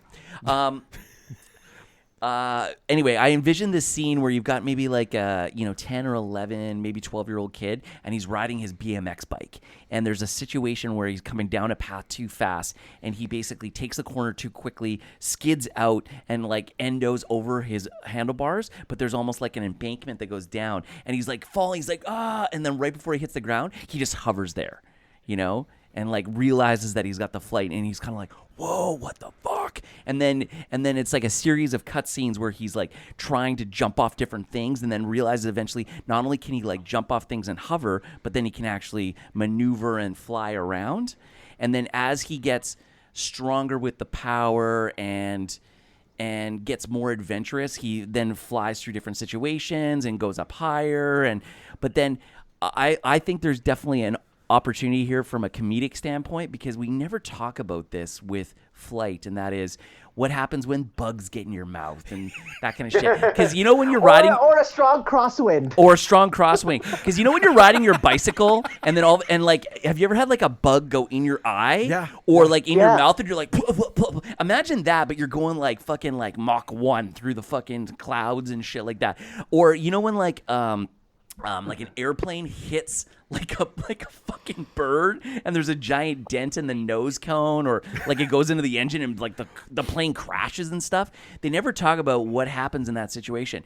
And because it's only a single power of flight, and he's not super strong like Superman, or say like somebody like Homelander. I keep saying Homelander because I'm like on the boys right now. So am I. I get it. But because he's so powerful and strong, if he does hit like a bird or a bug, it doesn't matter, right?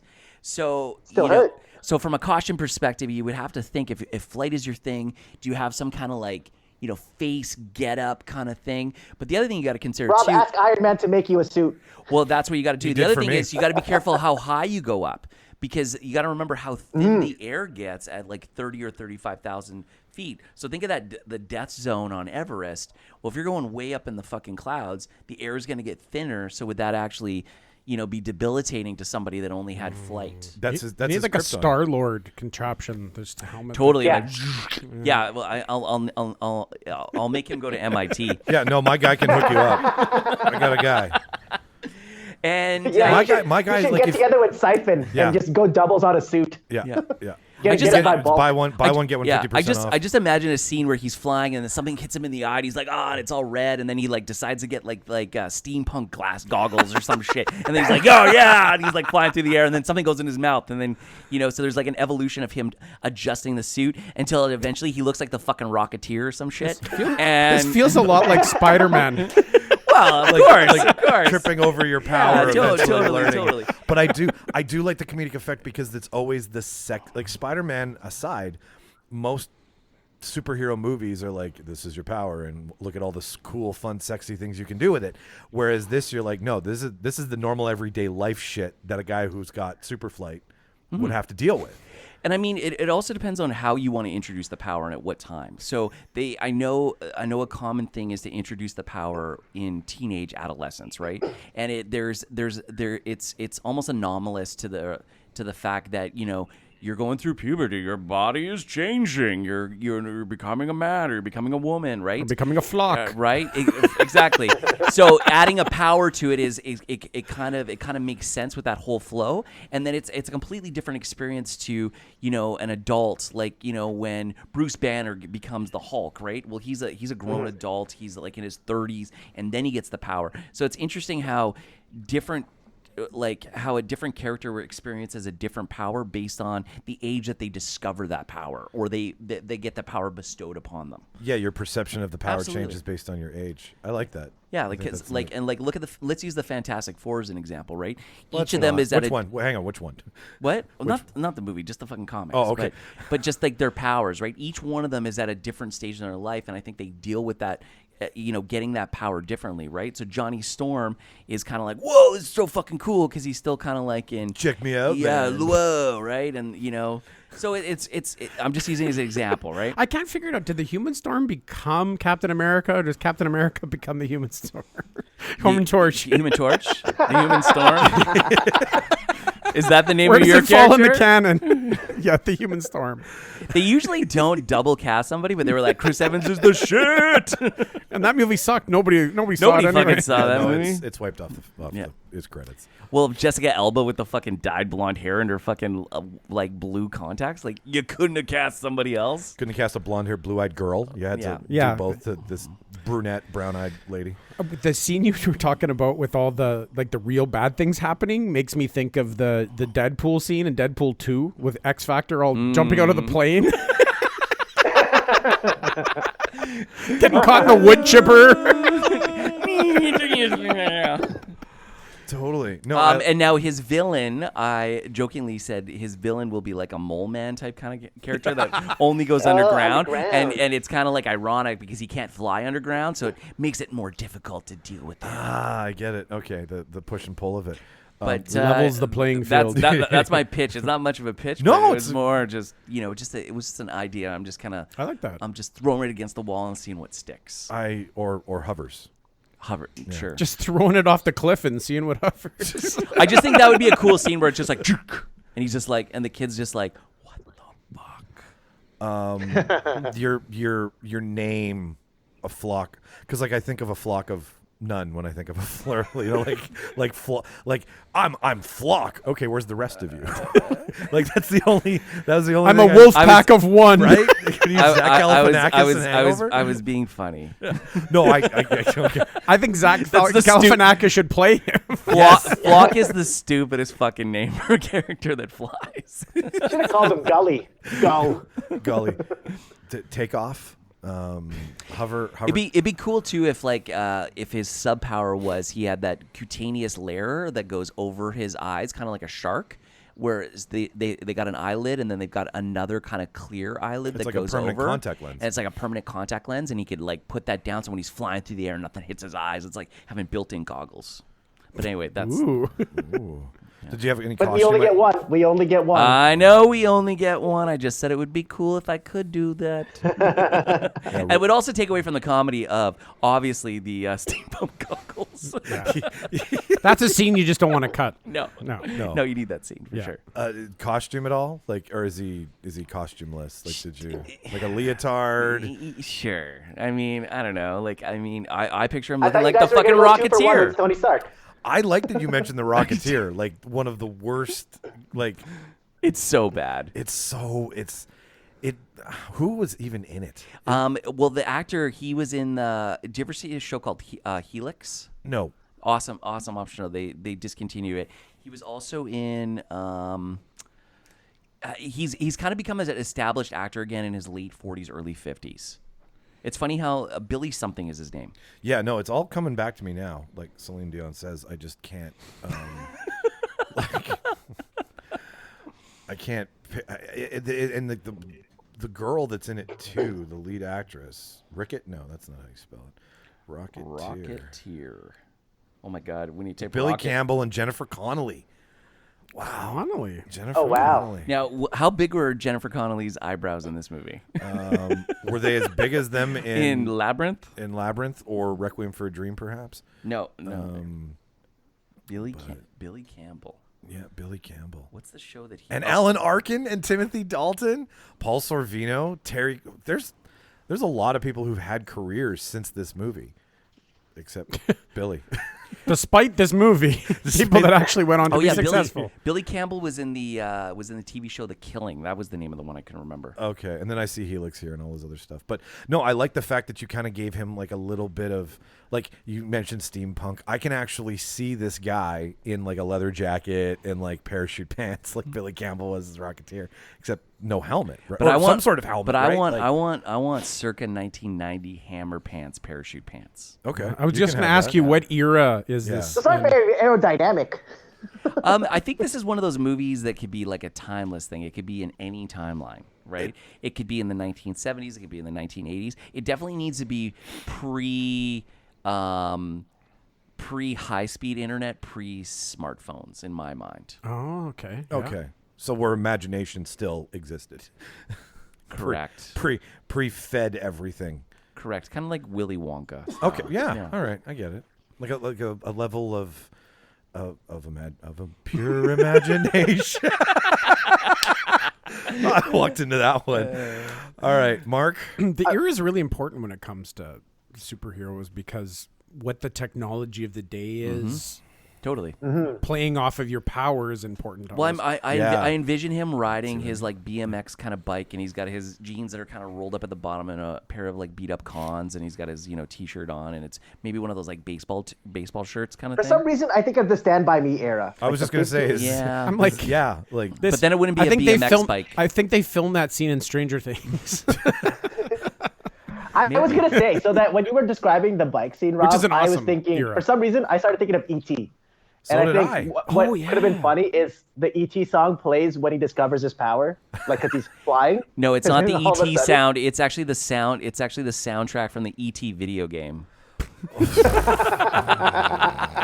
That was the worst video game ever. I had it on Atari. Everyone did. Yeah, you and Mark both had Everyone it. did. I was the only. I was the They only one made did that it. game in a fucking weekend. Yeah, that you watched documentary just said it too. Yeah, It's the like, it's good. documentary. Yeah. So apparently Atari had so many, they actually had to bury like an entire tractor trailer full of them, Yeah. and they're buried in like some like landfill outside of Phoenix. And they did find the landfill, and they dug up a big chunk of it, and they finally tripped over it at the end of the movie. Obviously, I think they found they found the tractor trailer, and they like ripped open a part of it, and there was a bunch. Oh, they of actually buried the whole fucking like container. they buried the container. Yeah. Oh my god! Yeah. Did Geraldo Rivera do the opening? This will be the greatest time vault ever, time capsule ever, full of the worst video game ever made. I stayed away from funny almost, and I didn't go towards your classic superhero. I took something that is very contemporary for the times, and my superhero's name. And we've been going back and forth. Chrissy tried to sell me on one. I liked another. One's more funny. Whatever. She wanted me to be Mr. Right. Right? Okay. Because people always say, well, you're always looking for Mr. Right. I wanted to be Captain Obvious. Is he a Republican? And no, I wanted to be Captain Obvious. Superheroes don't have political affiliation. So my power Red Skull does. is it's sort of a variation of telepathy. It's telepathy. So You can feel people's emotions. I have the ability, yes. So I have the ability to like read other people's feelings, thoughts, and emotions, and affect it in a way. So Like, The world's greatest social worker. so basically, make someone happy. so what I would use it, and the reason that I wanted to be Captain Obvious kind of is that it's the ability to take people and show them whatever situation it is from be objectively, so they can see other people's points of view. Does So- he do it sarcastically? Because I always think of Mr. No. Captain Obvious as being Not the super guy from the sarcastic. commercials. Yeah. But no, I thought it'd be like, you could thwart somebody's, you could really help the world. That's why the Mr. Right is that you could actually take people that are doing bad things. Like in the world that is today, so many people are doing things that one side or the other or something thinks is wrong because people have a hard time seeing things objectively. He should be They called all the from mediator. maybe a different perspective. So this would allow me to use my ability to let people see things from somebody else's perspective and empathize, and using that skill to then thwart the impending civil war. You're the bridge in a good debate that is required these days. I don't like the term Mr. Right then, because that this person's perspective is this is right, and this person's perspective is this is right. And that's why So I that, didn't I don't think really that's like a good it. name. I just had to do the shout out to Chrissy for that one. I think perspective would be a good name for it. I Just wanna call him Just perspective. Yeah. or Perspector, just like in perspector. he's also an Autobot. I like even ground. Even Even I'm even ground. Even ground. I'm even ground. I'm even ground. Median. I have the power. The median. I put Hey, everybody on a it's level Mel Gibson. playing field. And your origin story is that he's a statistics major. He's an actuarian. He was a statistics major at MIT, building uniforms for other superheroes. His minor was in robotics. Perfect. Can all I comes just full ask circle. this? Is because from what I've gathered with the story, is the hero going to be played by Mel Gibson? Because it sounds a lot like What Women Want. The plot to that. Is this pre-racist rant Mel Gibson or post? Yeah. No, this is freedom, Mel Gibson. I didn't actually decide who would be a good person to play the character. I want somebody that's just kind of that, like, the very middle of the road, right? So I didn't. Bill Paxton. Bill Paxton. He's dead. We're talking about superheroes here. He could be AI driven. CGI, baby. Yeah, I don't know who would be a good who the median. The median. Isn't there a show called Medium already? Median. Median. Yeah, no, median. Oh, Median median, lane, median. right? Like, And then there's the mentalist. yes.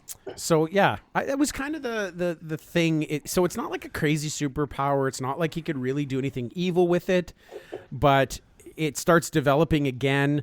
I don't know whether it's going to be after some sort of accident in the statistics lab when he's trying to grasp something. I was rolling dice and deciphering let the statistical It's analysis. a graphing accident. He left. I was using my Texas Instruments calculator when it overloaded. But he left his Texas interest. He left his Texas Instrument calculator in a particle accelerator. There you go. There it is. Yes. Right. Where's my protractor? and he had And he stats. became fused with a calculator. Yes. There it is. There it is. So, anyways, so obviously he's a good guy, and he's going to go around. Does he have and sharpened protractors that he throws? Please. make everybody see the other side of things, which then you wouldn't actually need to physically intervene in stopping problems. He would actually do it telepathically and be able to calm situations, because the other people would suddenly empathize for the person they're fighting against in a war, and then they would just He sounds like the ultimate arbitrator. yes. You know who he sounds like? He sounds like Hart from Captain America or Captain Planet. That's who he sounds like. The guy with the heart power. Yeah, he just makes people what was his understand name? He feelings. was like Heart. Yeah. Is that one of the Planeteers? Yeah. Were they he called was the guy Planeteers? who- Yeah. He was the guy who would make people understand Captain. So it's a very cheesy sort of power. Like, it's going to be the Hallmark movie of superhero movies too, because he's just going to go around and do really good things and touch people's hearts, and not touch people like Mike's character. But Not physically touched. and it's very fitting in a time of physical distancing. My character doesn't need to touch anyone. I'd be done by week's end because I'm not allowed. I have a 6-foot barrier between anybody. But like, I just want to know how my guy guy got lumped in with being a rapist as soon as I said by touching somebody. Whoa, you no one said absolve their that term. power. You said it was predatory. I don't know how to take that any other way, Martin. Because consent wasn't given. Oh, well. Yeah. Yeah, but I mean a hand on a shoulder, right? Consent wasn't given. That's still not. You still can't do that, especially in today's world. You just can't put a hand on a I know, but he has shoulder. a moral compass where he knows what, like, he touches the bad people. Still, He doesn't touch the innocents and the civilians. He's not walking up to like Show me on the dolly where the bad man touched you. show me on the dolly where Siphon All touched the you. wrong places. It's just like a bunch of people in line. Here, Yeah. here. Okay, before we Round up the usual suspects. Siphon again. Can I just ask too? Everybody seen Siphon? So I just want to ask. We all have a superhero that we came onto the show with. Yeah. Let's say, for example, our superheroes formed like a group, like the Avengers. What would our group name be with all these superheroes that come together? Bailing out Siphon.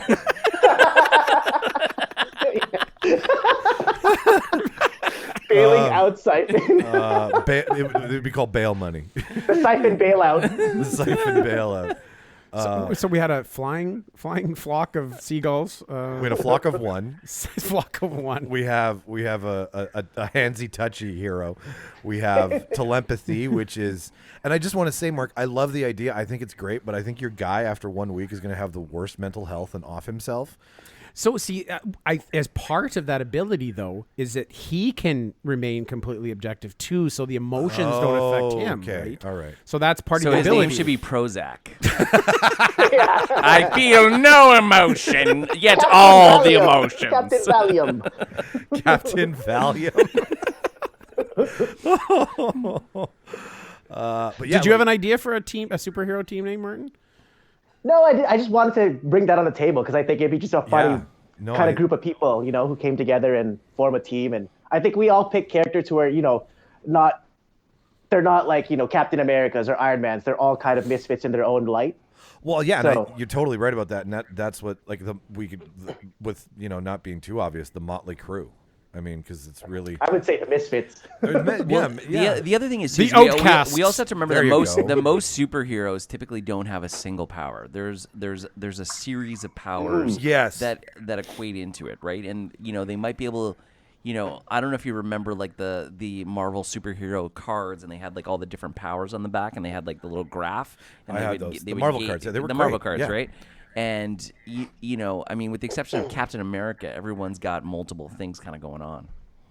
very much so. Yeah, Captain America was like, "Here's your super serum," and same with Wolverine. Well, Captain America is just a well, great yeah. leader. That's what he brings to the Avengers.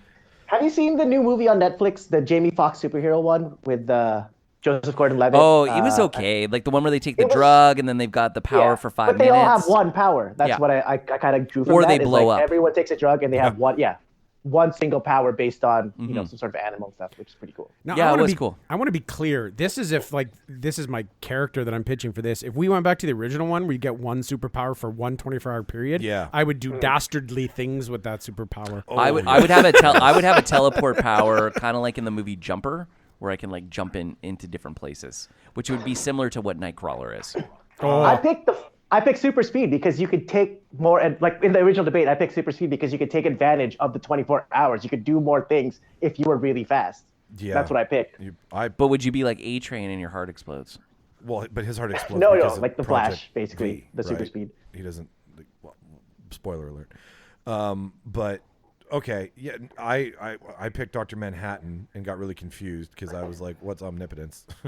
And then Why do you always choose powers where there's anyway? No, go on. Why do I always choose powers where? I don't know where I was gonna go with this. Oh, okay. But this does kind of go back to our episode where we talked about blue dicks. Yes, Oh, yes. definitely. Yeah, well, Yeah. because I Blue Dick, the first thing that comes to mind is Dr. Manhattan, or at least Zack Schneider's version of Dr. Manhattan. Or maybe Smurfs. The Mark, you're looking at me where the uncut version, like But I think the Smurfs Uncut are version of a blue dick. So no toque. So no toque. So many. No, I Freudian know in slips the there. movie Yeah, The Watchmen, he's yeah. because his girlfriend was in whatever, right? Yeah, but like there's one in the in the director's cut scene where he's walking through Vietnam. He doesn't have the girdle on. It's just his big floppy dick bouncing around. For all He the don't roles. care. And he's a shower, Yeah, not a he's- grower. Yeah, I don't know He's if a that. I think shower. he's a shower and a grower. If that was Crudup's, contribution to the role, way to go, Crudup. But I mean, if it was CGI, If you then- could manipulate the very atoms of existence of the world, wouldn't you give yourself a decent sized hammer? That's true. probably top 5 on my list. It's like Mr. Fantastic. But would he care? Would he care? Because he wouldn't care about human things anymore. So it doesn't really matter what he looks like. He could be just a blob or just a blue mist for all he cares, because he doesn't care about human emotions anymore. Well, He's he so doesn't care omnipotent about that human emotions. Normal appearances wouldn't matter to him in that sense. So Wasn't he giving off a lot of radiation? So wouldn't that's what That they was my said. downfall, They too. blamed a lot of that on. But I think that was fake. That was faked by Fake news. Ozymandias. Yeah. I'm really stuck on this crew name. I really want us to have, I want to make a T-shirt. I want to make all of these. I just really want to take this and run with this. Shizer Send crew? it to the listeners. Shizer- What do you think our crew Shizer would be crew. called? Yes, what Martin said. Okay, if you're listening to this, email us at therealdebaters@gmail.com and tell us what you think our superhero name should be. We've got Flock. What was your name, Mark? You didn't give us a name. I was going to be Captain Obvious Okay, or so- Captain Object. Oh no, the median. The median. We decided Okay, well, on the I know. median. We have Mr. The Right, the median? median. So we have the median. The median. We have Flock. Not to be confused with traffic. Not to be confused with the zipper lane. And then we've got Bag, right? We're going to go with Bag, Martin? Okay. Yeah. So we've got Flock, Median, Bag, and Siphon. I thought it was HPB. Well, HPV. Human punching bag. I Bag for short. slowed Bag down for there because short. I didn't want to say HPV again. well, Martin, are you ready to text in your vote? Because we've got all our pads here ready to go. Yep, I'm ready. Awesome. And you've got 20 minutes before this thing is, before Mom Yeah, and we're Dad good. are going We're to good get on all time. this. All right. Perfect. So, Rob, write down who you picked. You can't pick yourself. You got to pick somebody else. So, I am the first one who's ready. Martin, are you ready? Yep. Okay, hang on here. Let me just get the phone ready to go here. Okay, guys. We all ready? Yeah? Are you writing a letter to your mom over there, Mark? You know me. You know me better than that. In full cursive. 100 in Sanskrit. Old E English. On the count of 3, 1, 2, 3. We've got. Oh, okay. All right. So Oh wow. we have. I think we have a 3-way. We have a 4-way tie. Who Oh, did Martin wow. pick? Martin picked Rob. I Oh, picked my. Mark. Rob picked me. And Rob picked Martin. This is the first time in the history of the debate. Now, does this make each one of them equally shitty? Yes, Yes. it does. Yeah. And equally amazing at the same time. We made 0 headway, yet We're we all didn't fall winners back. and losers. I was waiting for this. It took 58 episodes to get to this. And this is awesome. why we need to be a Justice League type team. Oh, man.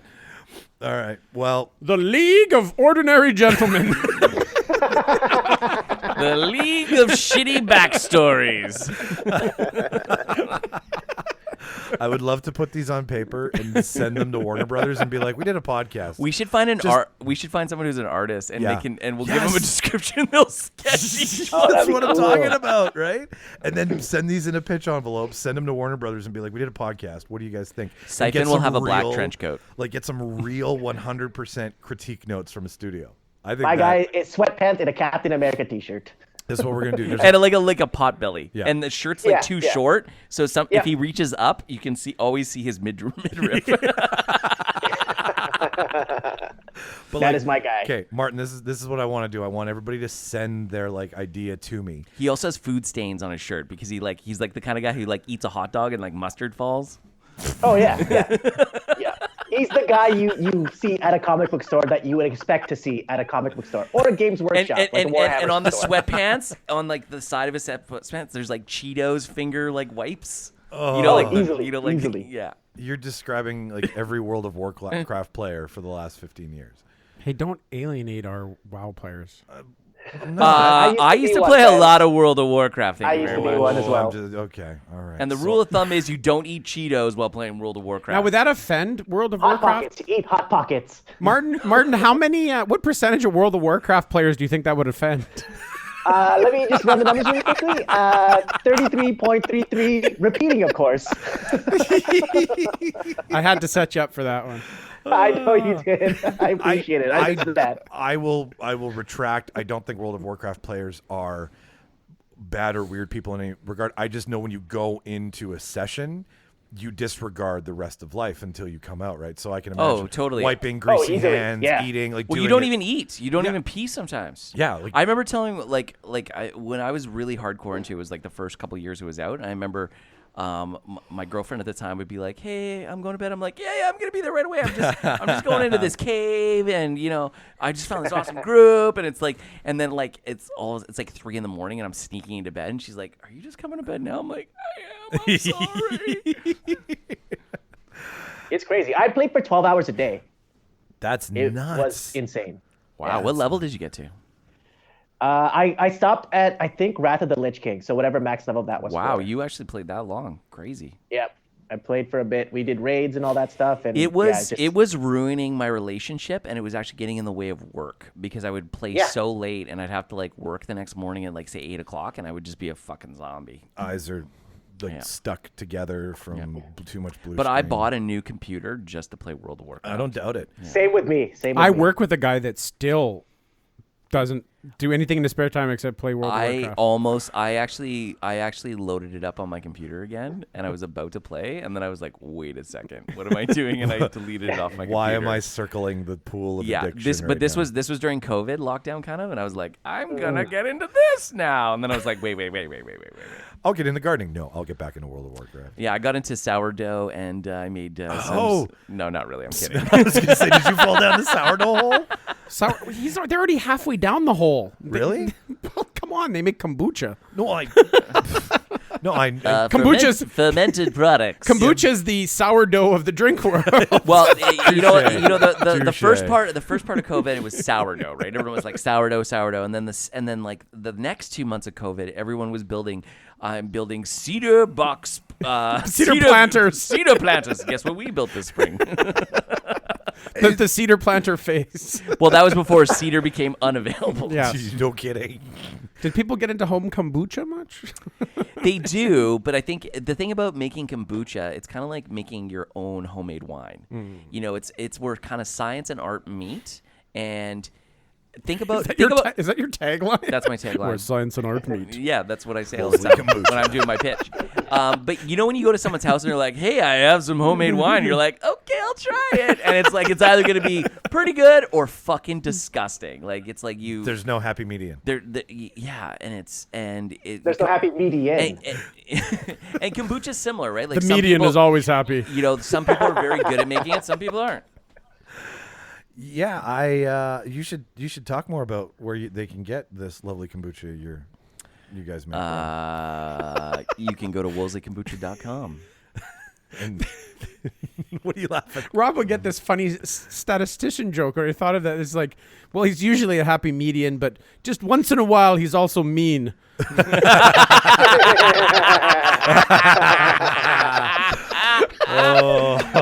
Let's figure out the p-value of that. Okay. Statistics are fun.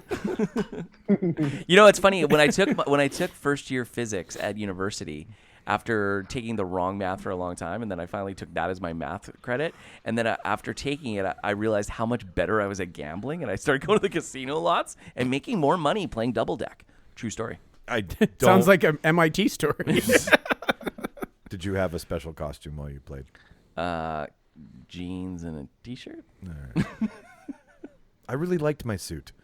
I thought my suit was dude. Your suit was a cool idea. But your suit's like another superpower. Yeah, but it's like not. It's almost like you had to choose. Your superpower was being rich. Yeah. Like fucking Batman. What's your superpower? I'm rich. My superpower is X-ray vision, and I have an indestructible tank.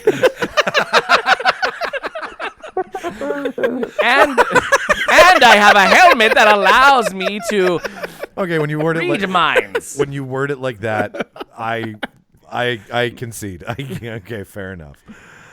Oh my God. Yeah. Okay. So everybody out there who likes kombucha, go check out willseykombucha.com. That is Rob and Michelle's company. It is delicious kombucha. I don't like kombucha, and I like their kombucha. Right? What? I was That's never amazing. Yeah, no, I never drank it before. The first time I ever found out about kombucha was on some Netflix TV show with Will Arnett where he's drinking kombucha. He's saying it's kombucha, but he's really drinking wine. And it's part of the whole plot. Oh, I never watched the And show was past the the third episode. You know the show I'm talking about, Yeah, right? totally. Yeah. It's basically it's like ultimate hipster show. It's 100% the ultimate hipster show. It takes place in Venice Beach, California. What the fuck is the name of that show? I can't I remember. don't know. Will Arnett? Will Arnett was Did you in hear it. Will Arnett started a podcast? Will Arnett? He's got the best voice. For Who's that. the guy from Will and Grace, the friend? Sean Haynes. Sean Haynes, Will Arnett, Jason Bateman. The three of them? Yeah. 3-person podcast. That sounds fucking awesome.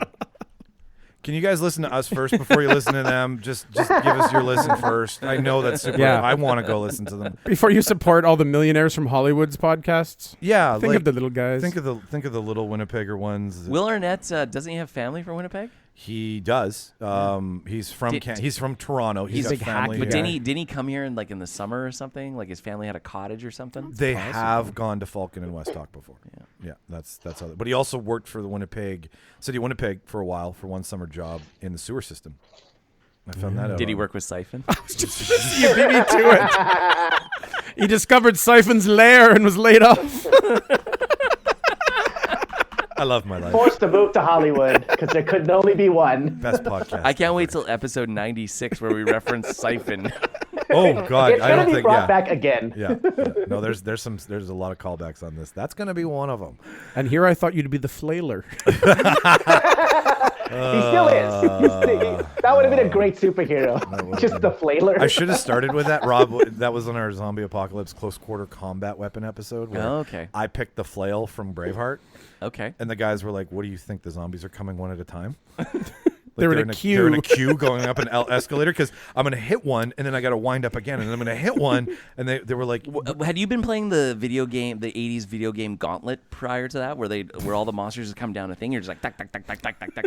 that's how I imagine a Smash zombie. TV. I was always the archer in that one. Oh, yeah, the archer was badass, man. He was kind of like an elf, kind of. It was Yeah. like Legolas before Legolas was Yes. I just imagine that a zombie apocalypse is a organized event. I don't see a zombie apocalypse being. Well, obviously, it's going to be as organized as this whole COVID hoax, right? That would be a way to get rid of lots of them, though. You lure them into like a 2-story shopping center and turn on the conveyor belt, the escalator, and just stand at the top and just kill zombies. And when you get tired, you just shut off. Yeah, but the problem is that they're not all going to fall nicely a particular way. Some of them are going to kind of fall back, and then that's going to impede it, and then it's all going to get jammed up and Some shit. of them are going to get chewed up underneath Plus- the stairs. Screw you and your rational thinking, Rob. Just saying, like there's holes in your story. Fucking logic. What do you think? Look, you and your statistical logic. I was going to say, what are the odds, Rob? What are the odds of the falling versus staying on the escalator? Let us do an experiment. Anyways. Ladies and gentlemen, this has been fun. Apologies for the weird audio. I don't know how we've done this before with Martin, so sorry about all the weird clapback there was for a couple times. We'll fix that next time around. This is your first time tripping over the Real Debaters. Follow us at Real Debaters, REEL Debaters on Twitter and Instagram. The website is as follows, therealdebaters.podbean.com. That is where you can buy our merch. That is where you can listen to episodes. That is where you can... Don't we have skateboards? We have skateboards. Skateboard machine's still on. Hasn't stopped producing skateboards.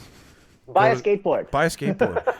Now reduced by 50%. Somebody left the skateboard making machine on this Saturday. Want to get the Kernhill guy on to do this part. Oh, the skateboard machine's still making up.